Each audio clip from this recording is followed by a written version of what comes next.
तुला शिकवीन चांगलाच धडा या मालिकेच्या 30 मेच्या एपिसोडमध्ये आपण पाहणार आहोत.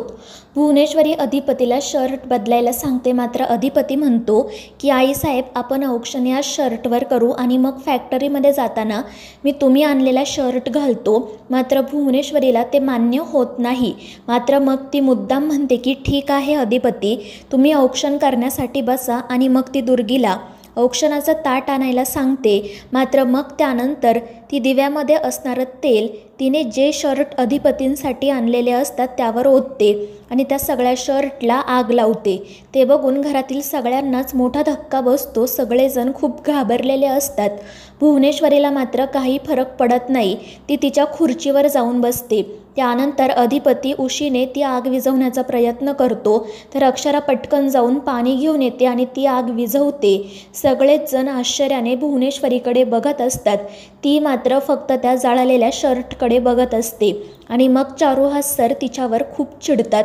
ते म्हणत असतात की झालं ना तुझं समाधान. स्वतःचा हट्ट पूर्ण करण्यासाठी कोण या थराला जातं.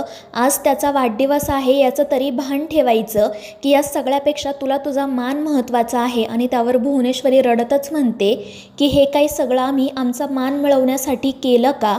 शेवटी आमचं सुद्धा आईचं काळीज आहे. आणि मग ते अधिपतीला सांगते की अधिपती तुमचा वाढदिवस होता म्हणून आम्ही गेले 4 दिवस उन्हातानामध्ये फिरत होतो. गावातली सगळी दुकानं आम्ही पालथी घातली आणि त्यातून हे सगळे शर्ट तुमच्यासाठी घेऊन आलो. आम्हाला असं वाटलं होतं की आम्ही आणलेल्या शर्टपैकी एखादं शर्ट तुम्ही घालाल, मात्र तुम्ही तसं नाही केलं. पण खरं तर आमचंच चुकलं. यापुढे आम्ही कधीच तुमच्यासाठी कपडे आणणार नाही. आणि मग ती रडू लागते. तर अधिपती तिच्या जवळ जात तिला समजावतो. तो म्हणत असतो की आईसाहेब आम्ही हे शर्ट घालणार नाही असं म्हटलो होतो का. आम्ही फक्त तुम्हाला एवढंच सांगत होतो की फॅक्टरीमध्ये जाताना आम्ही हे शर्ट घालतो, मग तुम्ही असं का केलं. तर चारुहास सर भुवनेश्वरीला म्हणत असतात की तुझ्या मनात अक्षराबद्दल एवढा राग का आहे ग, काय केलंय तिने. तर भुवनेश्वरी नाटक करत म्हणत असते की आमच्या मनात कुठे आहे सुनबाईंविषयी राग. आणि मग ती अधिपतीलाच विचारते की तुम्हाला कधीतरी असं जाणवलं का की आमच्या मनात सुनबाईंविषयी राग आहे. आता तुम्हाला औक्षण करण्याचा पहिला मान आमचा आहे, पण आज सुनबाईंनी सगळ्यात आधी तुम्हाला औक्षण केलं. आम्ही काही बोललो का नाही ना. त्यांनी त्यांचा मान मिळवला, मात्र तरीही आम्ही गप्प बसलो. जर त्यांनी आम्हाला विचारलं असतं तर आम्ही दोघींनी मिळून औक्षण केलं असतं. आणि हे सगळं काही ऐकून अक्षराला तर काय बोलावं तेच सुचत नाही. तर अधिपतीला भुवनेश्वरीचंच बोलणं बरोबर वाटत असतं. तो भुवनेश्वरीला म्हणत असतो की आईसाहेब खरं तर आमची चूक झाली, पण तुम्ही प्लीज डोळ्यात पाणी आणू नका. आणि मग त्यानंतर तो भुवनेश्वरीने आणलेला एक शर्ट उचलतो आणि रूममध्ये जातो. तर चारुहास सर भुवनेश्वरीवर खूप चिडलेले असतात. ते म्हणत असतात की अधिपतीला स्वतःचा मुलगा म्हणवतेस ना, मग आज त्याच्या वाढदिवसाच्या दिवशी असं वागताना तुला लाज वाटली नाही का. घरात कोणतंही शुभ कार्य असो नाही तर कोणाचा वाढदिवस असो, तुला त्याच्याशी काही घेणं देणं नसतं. तुला फक्त तुझा मान महत्त्वाचा आहे. आणि ते अक्षराला म्हणतात की बघितलं ना अक्षरा, हा आहे या बाईचा खरा स्वभाव, ही बाई अशीच आहे. आणि मग त्यानंतर अधिपती त्या ठिकाणी येतो. चारुहास सरांचं बोलणं त्याने सुद्धा ऐकलेलं असतं, मात्र तो त्यांच्यावर खूप चिडतो आणि म्हणतो की आमच्या आईसाहेबांबद्दल काही बोलायचं नाही, शेवटचं सांगतोय. त्यामुळे चारुहास सर रागातच त्याच्याकडे बघू लागतात. तर भुवनेश्वरी खुश होते.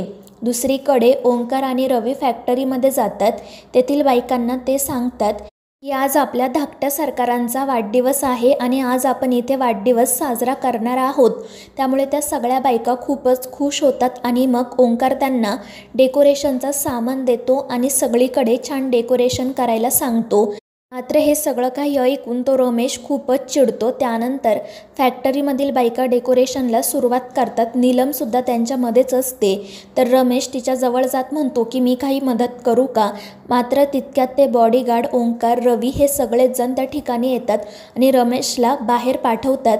तर दुसरीकडे चारुहास सर अधिपतीला म्हणत असतात की आम्ही फक्त इथे तुला आशीर्वाद देण्यासाठी आलो होतो आणि आमचा आशीर्वाद कायमच तुझ्या पाठीशी राहील.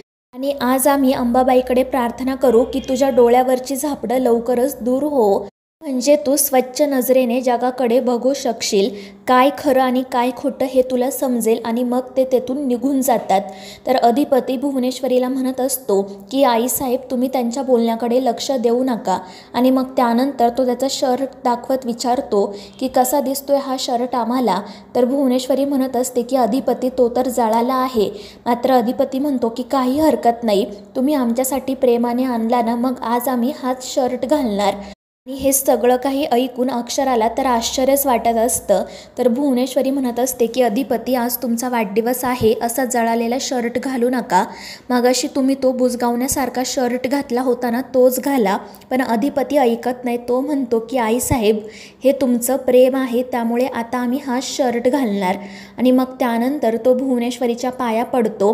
तर भुवनेश्वरी म्हणत असते की आता तुम्ही फॅक्टरीमध्ये जा, आपण संध्याकाळी तुम्हाला ओवाळू. आणि मग त्यानंतर अधिपती फॅक्टरीत जाण्यासाठी निघतो. मात्र जाण्याआधी तो हळूच अक्षराला म्हणतो की मास्तरीनबाई प्लीज समजून घ्या. आणि त्यावर अक्षरा फक्त हो म्हणते. त्यानंतर तो विचारतो की तुम्हाला मला काहीतरी सांगायचं होतं ना. त्यावर अक्षरा म्हणते की मी नंतर बोलेल तुमच्याशी.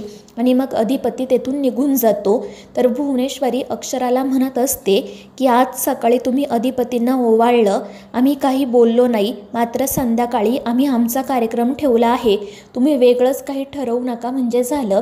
आणि मग तीसुद्धा तेथून निघून जाते.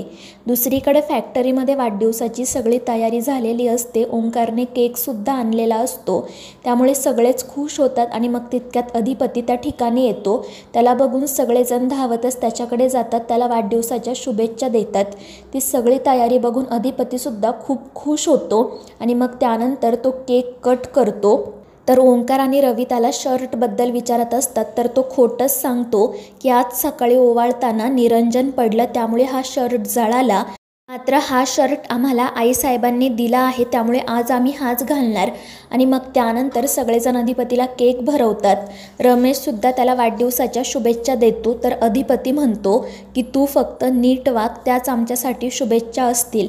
आणि मग रमेश तेथून निघून जातो. तर अधिपती त्याचा नंबर नीलमच्या मोबाईलमध्ये सेव्ह करतो आणि तिला सांगतो की जर तुम्हाला काही वाटलं तर सगळ्यात आधी आम्हाला फोन करा. त्यावरती हो म्हणते.